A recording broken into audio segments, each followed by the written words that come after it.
Woody Harrelson. Yes, I'm a little late to the lunch on this one, but a couple weeks back, Woody Harrelson, Yes. Woody Harrelson, that old country time, he got that drawl about him, She got that drawl. Woody Harrelson, with that country drawl, that twang, he gave a riveting monologue on SNL, Saturday Night Live. Now, a little bit about Woody Harrelson to begin with. This guy is a pure A-lister in my book. Much respect for him. He's done a lot in his career. This is from wikipedia.org. Make sure to donate. Right? But peep this. Woodrow Tracy Harrelson. Tracy? I mean, you name your son Woody, you think you give him the decency of a, like Butch or something manly for your fucking middle name. You name the motherfucker after a dildo. Then you give him a middle name as Tracy. Least you could do is give him a, Butch. Woody Butch Harrelson would have been better, but anyway. Woodrow Tracy Harrelson is an American actor and playwright. He is the recipient of various accolades, including a Primetime Emmy Award and 2 Screen Actors Guild Awards, in addition to nominations for 3 Academy Awards and 4 Golden Globes. Harrelson first became known for his role as bartender Woody Boyd on the NBC sitcom Cheers, which ran from 1985 to 1993. For which I guess he was on the show for that long, who knows, for which he won a Primetime Emmy Award for Outstanding Supporting Actor in a Comedy Series. From a total of 5 nominations, he reprised his role in the acclaimed spin-off series Frasier, and eating those tossed salad and scrambled eggs, they're coming again. Good night, everybody! What you gonna do with them eggs and them tossed salad, scrambled eggs? They're coming again. Frasier? The little fucking terrier dog? Good show, Frasier. I used to watch it. I used to watch it even when I was like 10 years old. I didn't get any of the jokes. I didn't get what these...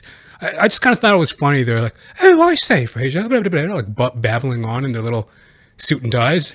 Frasier and his brother Niles or Nigel or whatever. I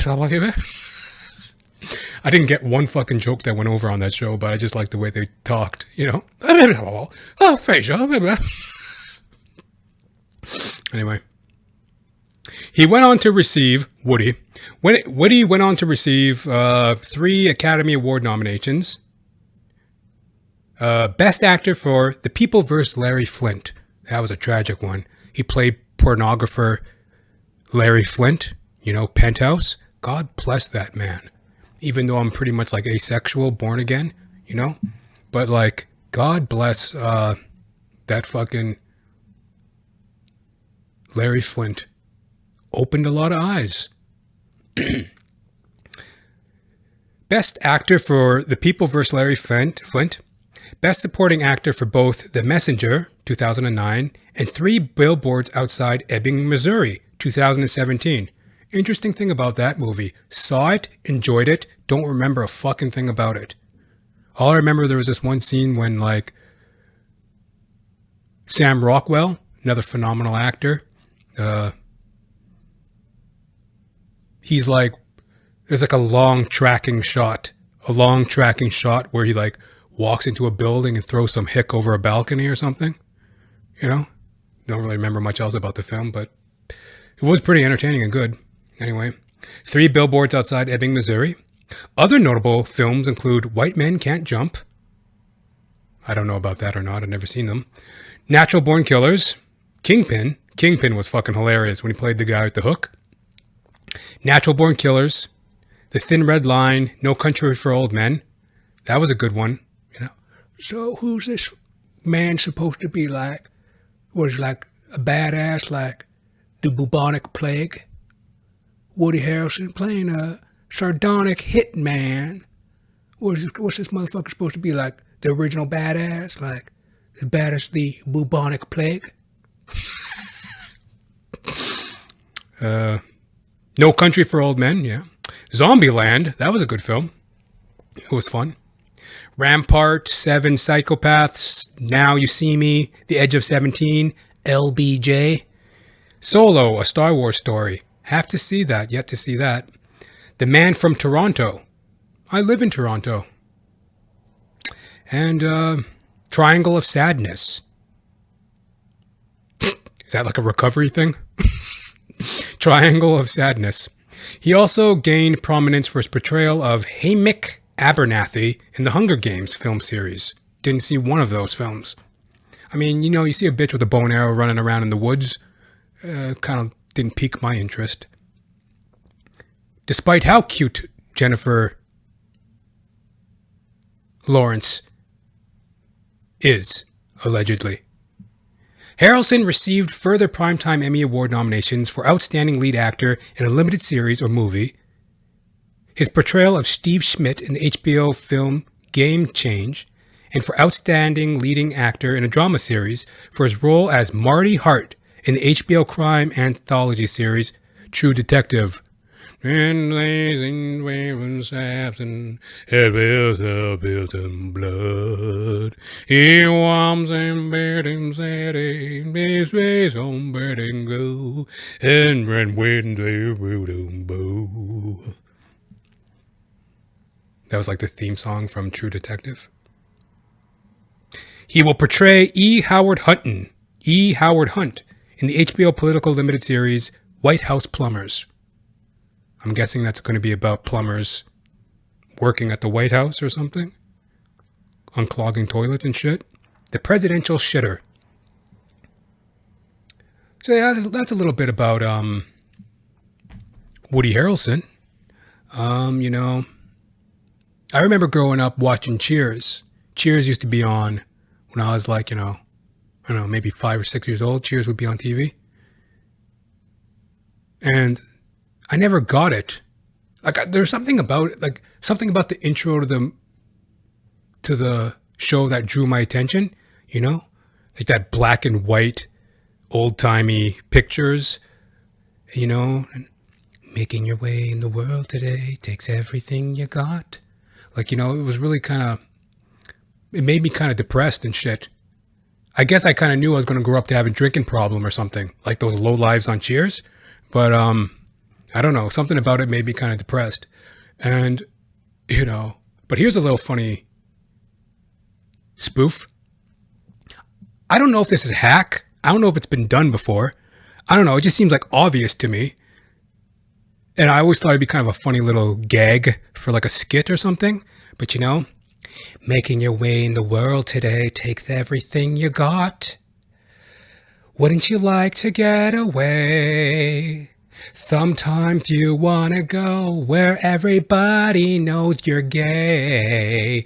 And they're always glad you came. We wanna be where everyone knows you're gay. Da-da-da-da-dum-dum. Da-da-da-da-dum-dum. Blum, blum, blum. Queers? I mean, come on. I mean, that one was just too easy. You figured somebody would have made a skit about that by now, or maybe there is one or not. I don't know. I always thought that would be kind of funny. Yeah. Natural Born Killers, Woody Harrelson. You know, Mickey and Mallory. How's it going there? What's your name? My name's Mickey. What's your name? You're dressing like that waiting for me? When you gonna go take a ride with me? Talk about it? You feeling kind of sad? He's like hitting on some like 17-year-old girl as a fucking meat delivery man. Mickey. You know, he played Mickey in Natural Born Killers. Also a little cameo by Rodney Dangerfield, you know. What are you doing, bitch? You know, you look like a whore you look like a broomstick wearing a trash bag. Where the hell you think you're going? I'm going out to a fucking concert. I told you I was. First of all, you don't tell me anything. I'm your father. All right? Why don't you go upstairs and take a shower? I'm going to come up there and see if you washed yourself, see how clean you are. That cocksucker meat man. You know, look at the shit we have to eat in this house. We're going to pray after we eat.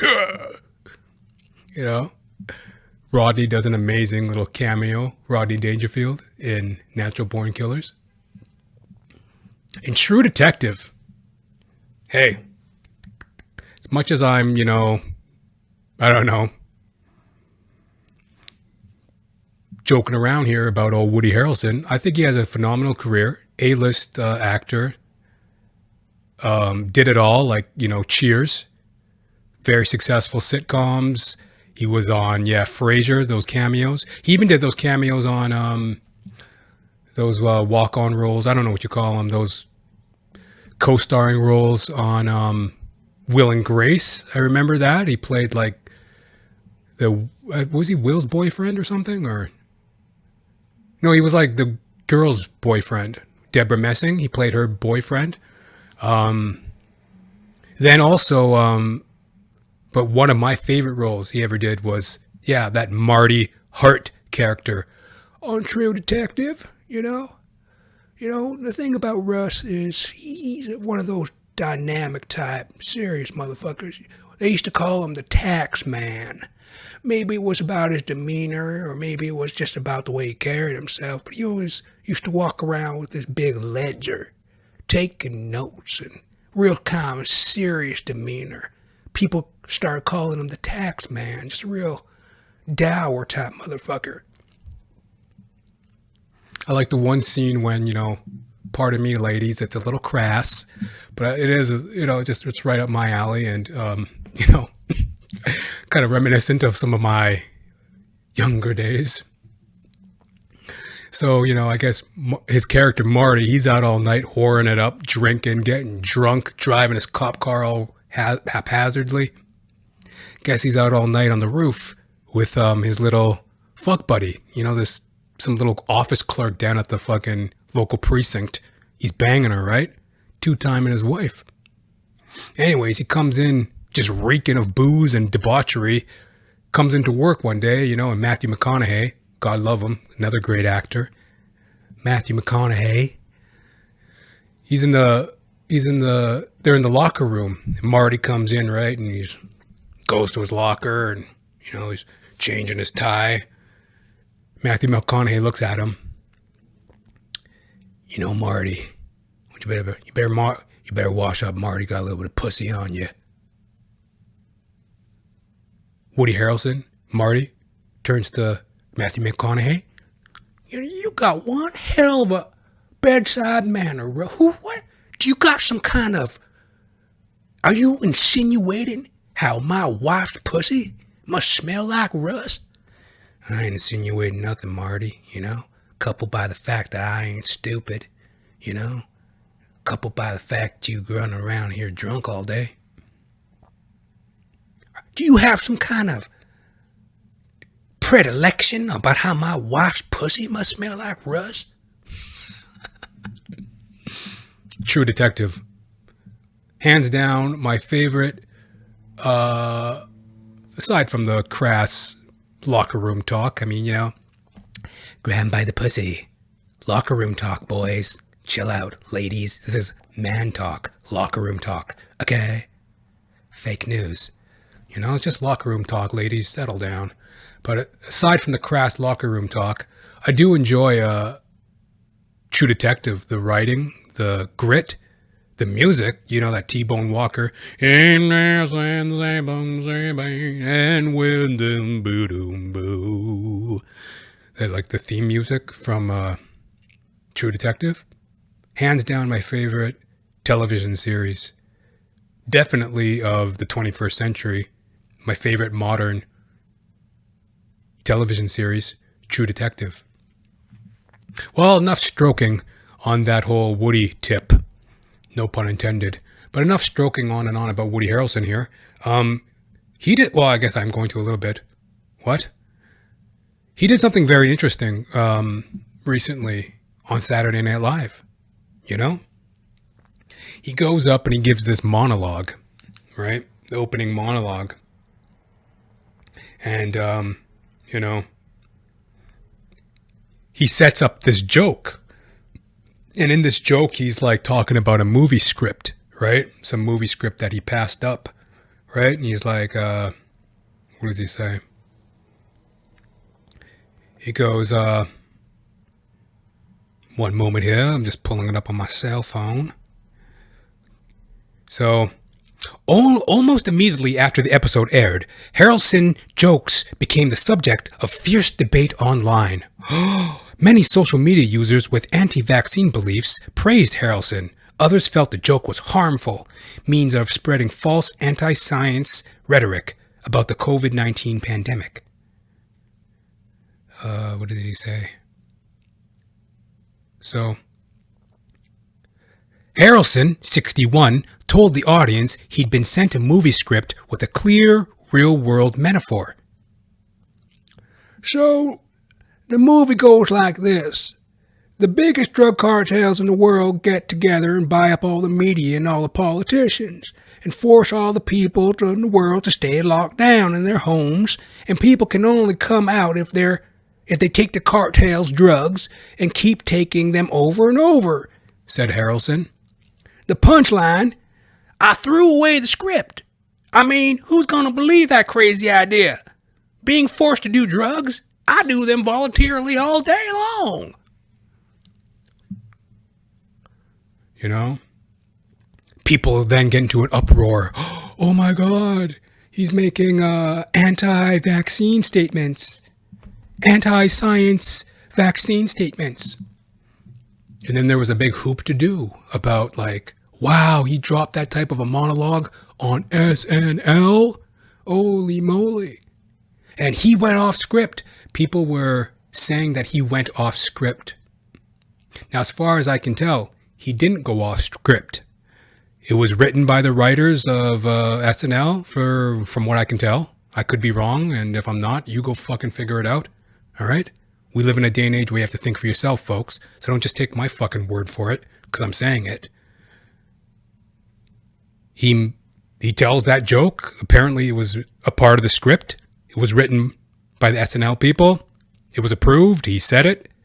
And, people had their differing opinions. But what I like about that was, here's an A-lister, a guy very successful in his career. I'm a fan.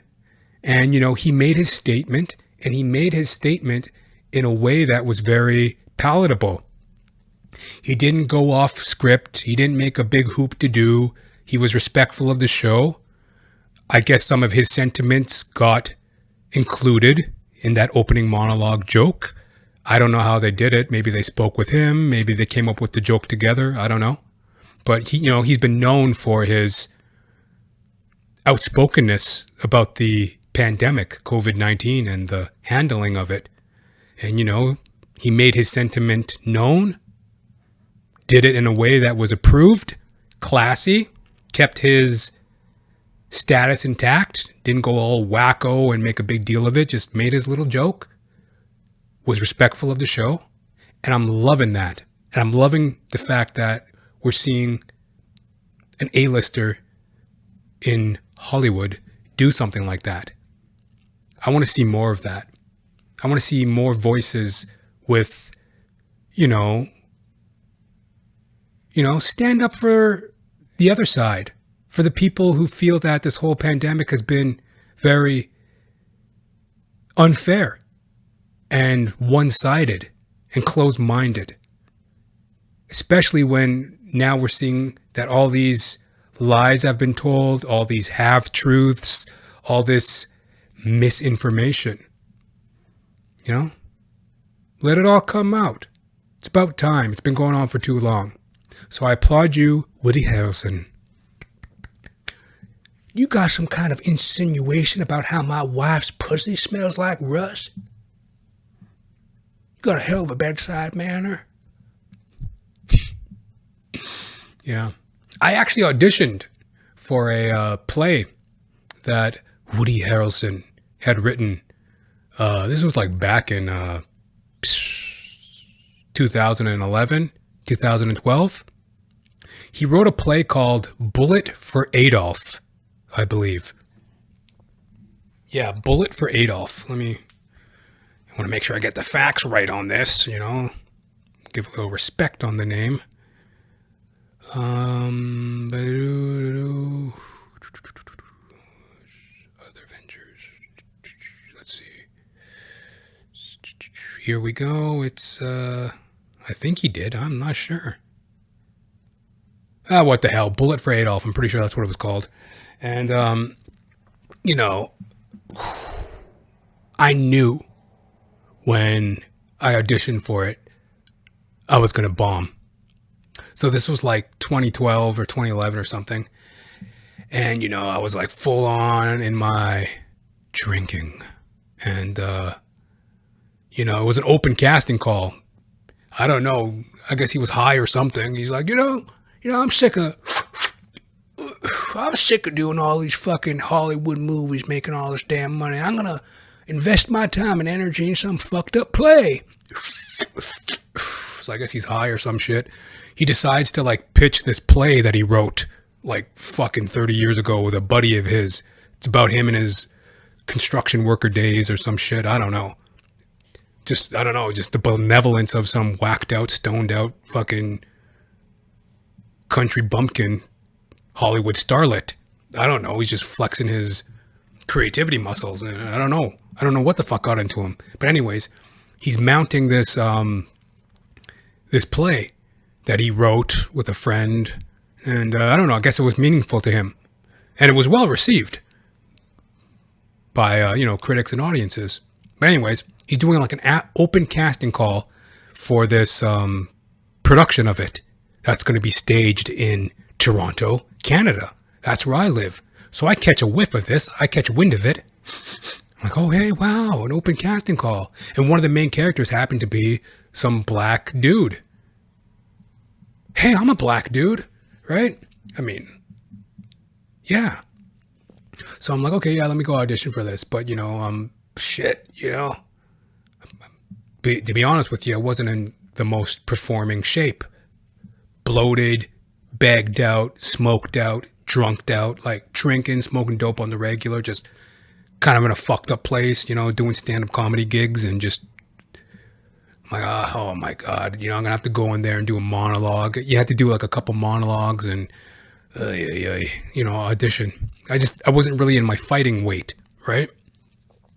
And I remember the day of the audition, I'm walking down the street and it was like February or something, January or February, 2011, 2012 or some shit. Walking down the street and there's this big ice puddle.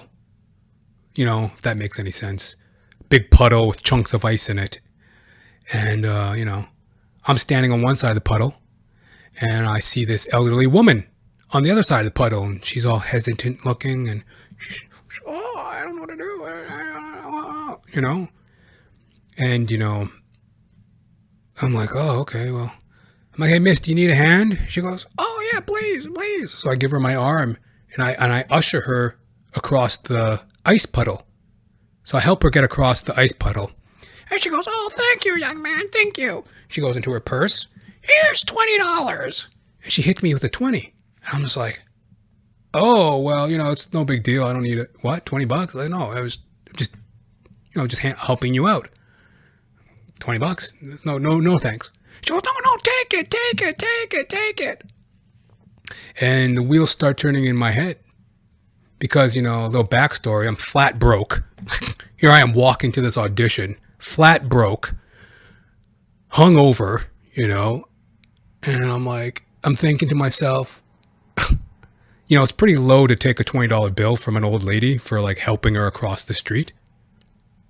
But then again, she wants to give me the $20. And if I take that $20, I can get drunk. So I'm like, I could get drunk.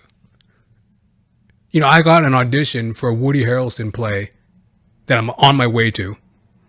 That's big. That's big in any, even if you are a working actor, even if you are doing well for yourself, like you're getting roles, you're getting bit parts, you're full-time sustaining yourself. if you get a call like, oh, hey, Woody Harrelson wrote a play and he's interested in having you in it. Like, are you like, that's a big deal, right? It's Woody Harrelson, right? So I'm on my way to this audition and all I'm thinking is like, oh, wow, $20, I can go get drunk. I was like, oh, yeah. I was like, it's kind of a low life thing to do, take a $20 from a elderly woman, but you know, she's, here, take it. She's like handing it to me, and I'm just like, well, okay. And I take it. I'm like, thank you. And I even told her, I said, you know what, thank you, miss. To be honest with you, I'm broke, so thank you. And I take it. Well, as soon as I took it, it's almost kind of like, as soon as my hand touched that fucking 20, it was like a bolt of lightning. I was like, I felt it. I'm like, wrong thing to do, and I'm going to bomb. I'm bombing. This is a bomb. This is a fucking bomb.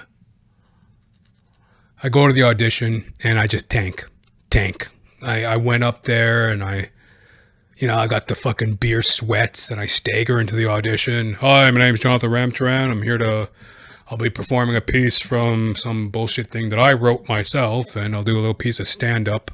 I don't know, like, you know, I was supposed to have memorized a monologue, and instead I wound up doing like stand-up and some other bullshit thing that I wrote. And I tanked, bombed. But where I was in my life at that time, I didn't even give a shit. Because as soon as I walked out that door, I'm like, directly to the beer store. You know, get like a 6-pack of beer and a Mickey of, I don't know, whatever, rye, rye whiskey. Got a 12-pack or I don't know, whatever. I'm getting drunk. $20, baby. That's enough for like a 12-pack. 12-pack of beer, get shit-faced. More importantly than the career. So, but more importantly, moving forward, I'm just glad to see Woody fall. He landed on his feet.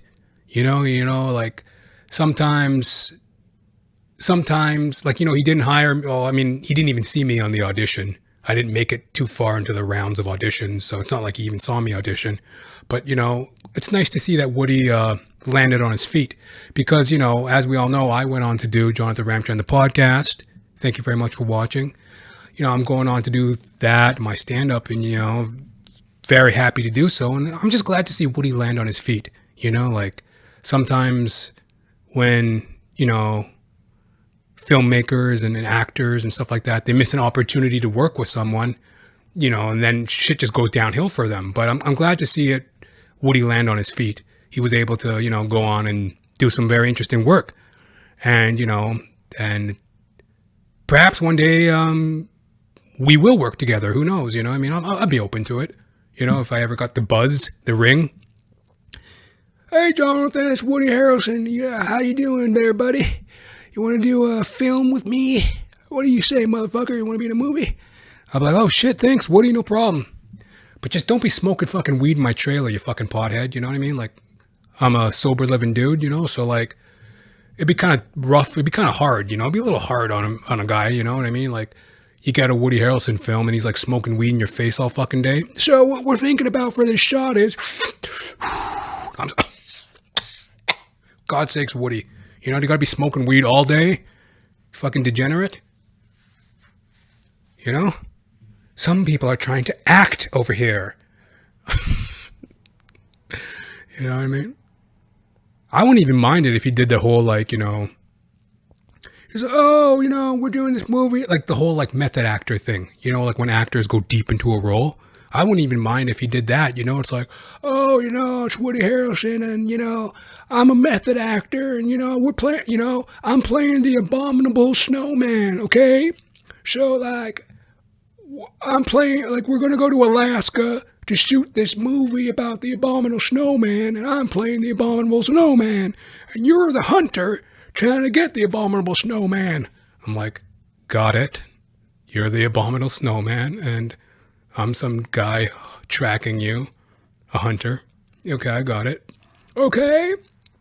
So then he goes into, like, method actor mode, right? He's like, oh yeah, ooga, ooga booga, hey, ooga booga, I'm the abominable snowman, ooga booga.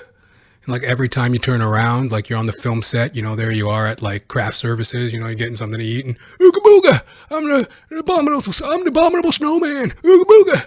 It's like, okay, Woody, oh no, how scary, the abominable snowman. Like, I could deal with that, no problem, if he's like a method actor. You know, like, Woody, if you're a method actor, I can work with you, no problem. Ooga booga, I'm the abominable snowman, ooga booga. I'm like, all right, ooh, no, right? Like, no problem, but just don't be smoking fucking weed in my trailer and shit, you know? Like, you know, get a knock on my trailer, you know? I have some, how do I knock? I don't know. You know, pretend I knock, right? I got nothing to knock on. Nothing to knock on over here, but, oh yeah, wood. Knock on wood. You know, you got a little knock. Ooga booga, it's me, the abominable snowman. He's like in my trailer. I'm like, oh, hey, Woody. He's like, oh yeah, hey, ooga booga. I'm like, dude, enough with the ooga boogas. Take that fucking roach. Get it out of this damn trailer. So God bless you, Woody Harrelson. And yeah, let's have more of that. Let's have more A-list people that, you know, have been in the public eye and have a public, I mean, come on, man, 30 plus years of killing it. Woody Harrelson, you know, people respect his work and enjoy his work. And if he has an opinion that could help others of the same opinion, why not voice it? And I'm loving that. I'm loving seeing people, especially the Hollywood type, you know, all these fucking wickety whack woke fucking motherfuckers that just got their head up their behind, you know, and they think everything is, you know,